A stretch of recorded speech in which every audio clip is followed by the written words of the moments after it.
نحمده ونصلي على رسوله الكريم اما بعد اعوذ باللہ من الشیطان الرجیم بسم اللہ الرحمن الرحیم السلام علیکم ورحمۃ اللہ وبرکاتہ۔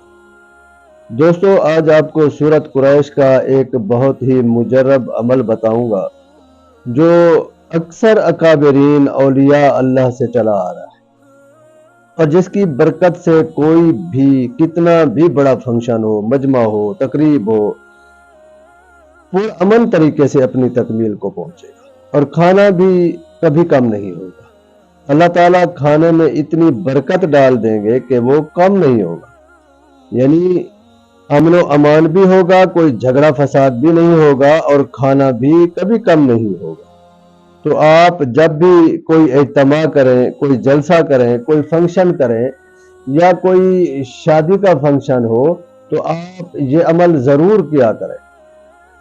اس عمل میں اللہ نے اتنی طاقت رکھی ہے کہ اللہ تعالیٰ اس میں اگر کسی قسم کی اگر کوئی رکاوٹ ہے تو وہ بھی دور کر دیتے ہیں اور امن و امان کے ساتھ اسے تکمیل تک پہنچاتے ہیں، اور کھانا ہو گیا یا کوئی اور دیگر ضروریات ہیں وہ بھی پوری کر دیتے ہیں۔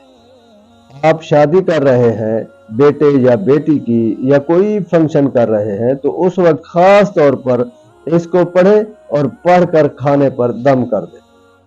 اگر آپ بھوکے ہیں، گھر میں کھانا نہیں ہے، فاقے ہیں، غربت ہے، تو اس کو یعنی سورۃ قریش کو کثرت کے ساتھ پڑھیں۔ اگر کسی قسم کا کوئی خوف خطرہ ہے، کوئی مقدمے کر رہا ہے، کوئی دشمن دھمکیاں دے رہا ہے تو اس کو یعنی سورۃ قریش کو کثرت کے ساتھ پڑھیں۔ جب بھی کوئی فنکشن ہو، کوئی جلسہ ہو، کوئی تقریب ہو یا کوئی خوف خطرہ ہو تو سورۃ قریش کو آپ 101 مرتبہ پڑھ کر اللہ سے دعا کریں۔ انشاءاللہ اللہ پاک اس کی برکت سے آپ کو ان تمام پریشانیوں سے نجات عطا فرمائے گا انشاءاللہ۔ وآخر دعوانا ان الحمدللہ رب العالمین۔